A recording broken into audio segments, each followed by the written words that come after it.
In today's video, I'm going to teach you how to use Wrike's marketing campaign template. We'll walk through how to find the template in your Wrike workspace, choose the right version for your team, and start using it to organize your marketing campaigns. Follow along on your own screen if you can, and pause the video anytime you need to catch up. First, open your Wrike workspace in your browser and make sure you're logged in. At the top left of the screen, you'll see your profile area. This is usually represented by your avatar or initials.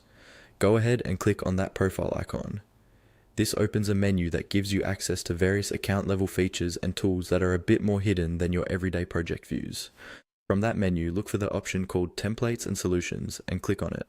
This is where Wrike keeps a library of pre-built setups for common workflows, including marketing, project management, creative production, and more.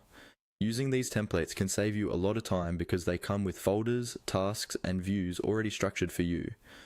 Once the Templates and Solutions page is open, you'll see a search bar or a list of categories. Click into the search bar and type Marketing Campaign. Take a moment to double check your spelling so Wrike can pull up the right results. After a second, you should see one or more marketing campaign options appear, such as general campaign templates or those tailored to specific channels. Now, review the marketing campaign templates that appear and select the one that best matches how your team works.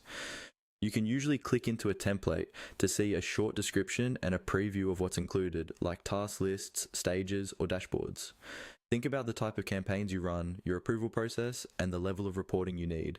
Then click on the template that feels like the best fit. When you've chosen your template, look for the button that says Use Template and click it. Wrike will guide you through on-screen prompts, such as naming your new project or folder, choosing which space it should live in, and sometimes selecting who should be assigned to initial tasks. Follow each prompt carefully, reading the description so you understand what's being created. Once you confirm, Wrike will generate a ready-to-use marketing campaign workspace that you can immediately customize with your own tasks, dates, and assignees.